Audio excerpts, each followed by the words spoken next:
বর্তমান বিশ্বায়নের যুগে আম, চারপাশের সবকিছু যখন অবিশ্বাস্য দ্রুত গতিতে বদলে যাচ্ছে, তখন নিজেদের সাংস্কৃতিক শেকড় হারিয়ে ফেলার একটা অদ্ভুত সাংস্কৃতিক উদ্বেগ বা কালচারাল আর্জেন্সি প্রায়শই কাজ করে। হ্যাঁ, এটা ভীষণ সত্যি একটা কথা। আর আজকের এই গভীর বিশ্লেষণে ঠিক এই সংকটটি নিয়েই কথা হবে। আর তার পাশাপাশি উঠে আসবে প্রতিরোধ এবং অনুপ্রেরণার এক অসাধারণ গল্প। হুম। আজকের আলোচনার জন্য আমাদের হাতে দুটি খুব গুরুত্বপূর্ণ উৎস রয়েছে। ঠিক। প্রথমটি হল মহান ২১শে ফেব্রুয়ারির ঐতিহাসিক প্রেক্ষাপট নিয়ে লেখা একটি অত্যন্ত তথ্যবহুল প্রবন্ধ। আর দ্বিতীয় উৎসটি হল একদম সাম্প্রতিক কালের ২১শে ফেব্রুয়ারি ২০২৬ তারিখে ভিশন নাও সংবাদ মাধ্যমে প্রকাশিত দুর্গাপুরের একটি সমসাময়িক সংবাদ প্রতিবেদন।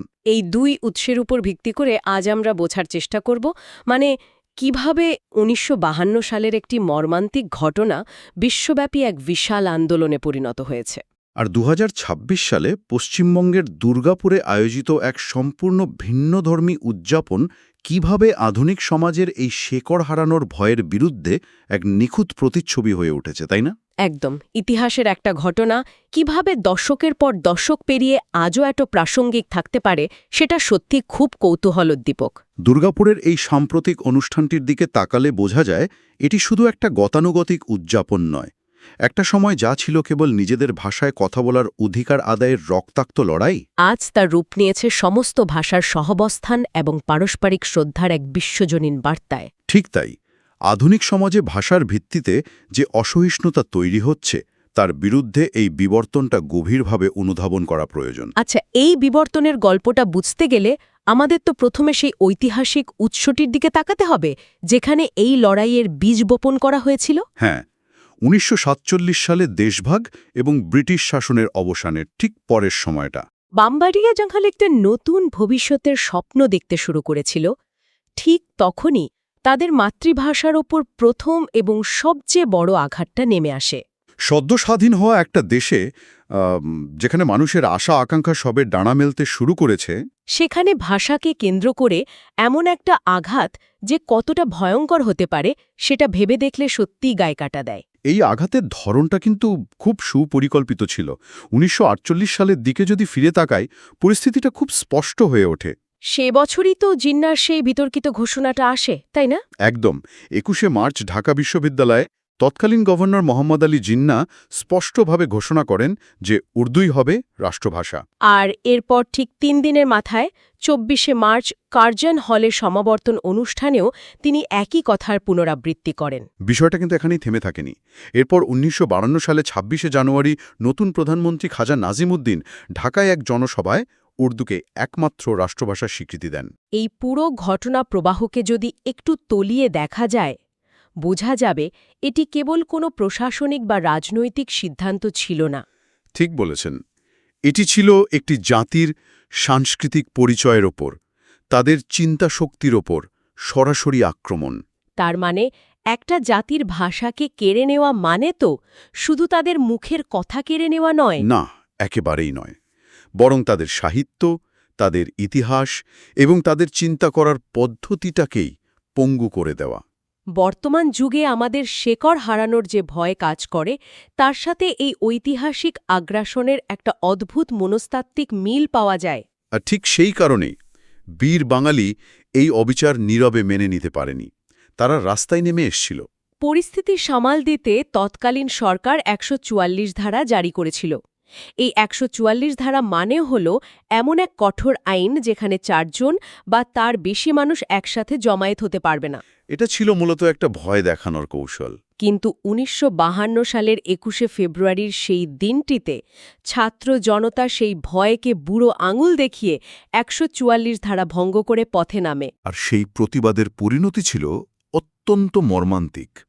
পাকিস্তানি শাসক বাহিনী সেই নিরস্ত্র তরুণদের উপর বৃষ্টির মতো গুলিবর্ষণ করেছিল। রাজপথে লুটিয়ে পড়েছিলেন সেলাম, বরকত, রফিক, শফিক, জব্বার সহ নাম না জানা আরও অনেকে। ভাষার জন্য এমন আত্মদানের ঘটনা পৃথিবীর ইতিহাসে সত্যিই বিরল। কিন্তু জানেন তো, এই শোকের মুহূর্তটাই একটা জাতিকে অবিশ্বাস্যভাবে ঐক্যবদ্ধ করেছিল।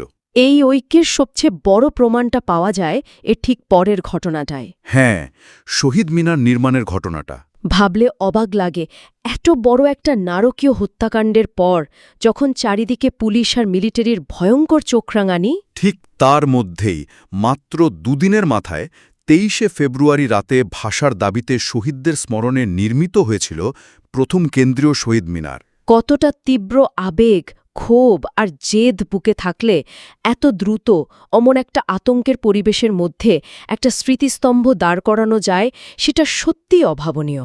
দেখতে পাই আব্দুল গাফার চৌধুরীর সেই কালজয়ী গানে, আমার ভাইয়ের রক্তে রাঙানো ২১শে ফেব্রুয়ারি আমি কি ভুলিতে পারি, এই গানটির কথা বলছেন তো? একদম।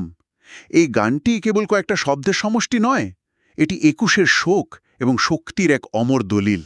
এই প্রবল গণ আন্দোলন এবং আত্মত্যাগের ফলে শেষ পর্যন্ত তদানীন্তন শাসক গোষ্ঠীকে বাংলাকে রাষ্ট্রভাষার স্বীকৃতি দিতে বাধ্য হয়েছিল। আর এই আত্মত্যাগের কাহিনী এতটাই শক্তিশালী ছিল যে পরবর্তীতে 1999-এর 17 নভেম্বর ইউনেস্কো ভাষার জন্য আত্মত্যাগের এই বিরল ঘটনাকে সম্মান জানিয়ে একটা যুগান্তকারী সিদ্ধান্ত নেয়। হ্যাঁ, ২১শে ফেব্রুয়ারিকে আন্তর্জাতিক মাতৃভাষা দিবস হিসেবে স্বীকৃতি প্রদান করে। ঠিক।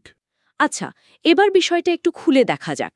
আমরা তো ইতিহাসের পাতা থেকে জানলাম কিভাবে ২১শে ফেব্রুয়ারির জন্ম হলো এবং আন্তর্জাতিক স্বীকৃতি পেল। কিন্তু এই 2026-এ দাঁড়িয়ে আধুনিক যুগে এই দিনটির প্রাসঙ্গিকতা ঠিক কেমন, সেটাই এখন সবচেয়ে বড় প্রশ্ন। এখানেই আমাদের দ্বিতীয় উৎসটি, অর্থাৎ ভিউজনাও সংবাদ মাধ্যমে প্রকাশিত দুর্গাপুরের খবরটি ভীষণ গুরুত্বপূর্ণ হয়ে ওঠে।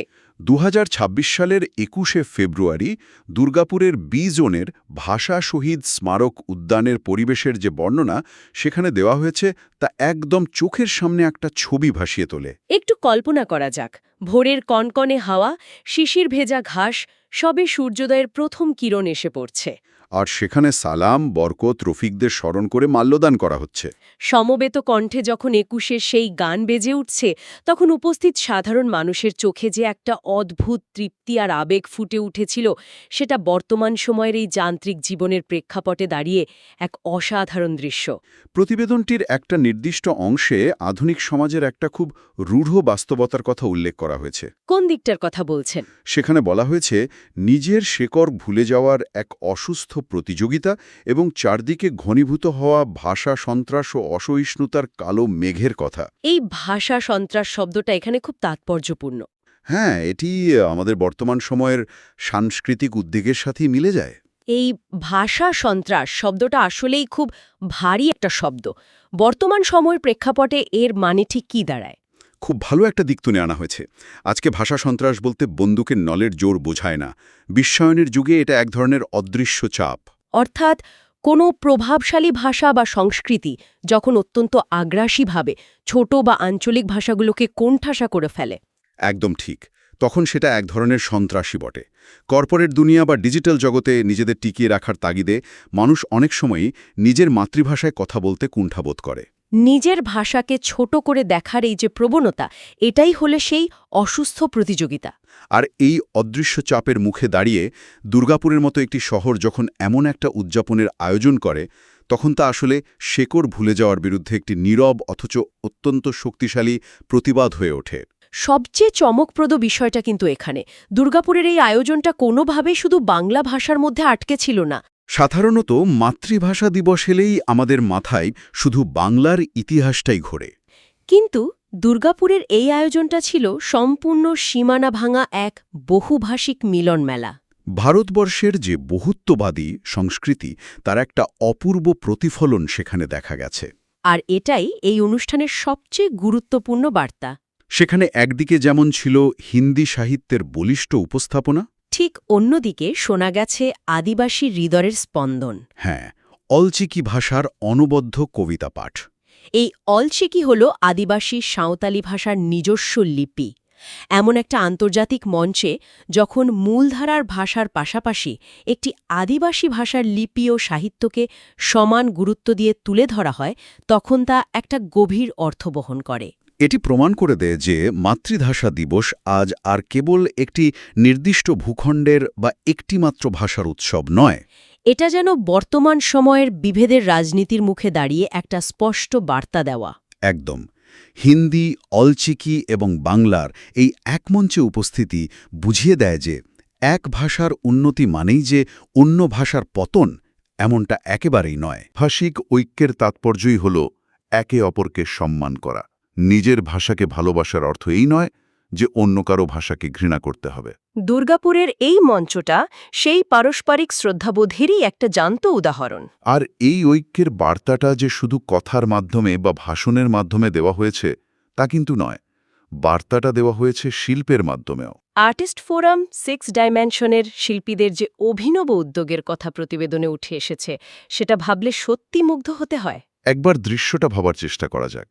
মূল মঞ্চে যখন একক কবিতা, গীতি আলেখ্য আর ছান্দিক নৃত্যের ঝঙ্কার চলছে, মানুষ যখন শব্দের জাদুতে মোহিত হয়ে আছে, ঠিক সেই একই সময়ে উদ্যানের এক কোণে বসে শিল্পীরা তাদের তুলির টানে সাদা ক্যানভাসে ফুটিয়ে তুলছেন প্রতিরোধের প্রতিচ্ছবি। একদিকে পারফর্মিং আর্টস, অন্যদিকে ভিজুয়াল আর্টস।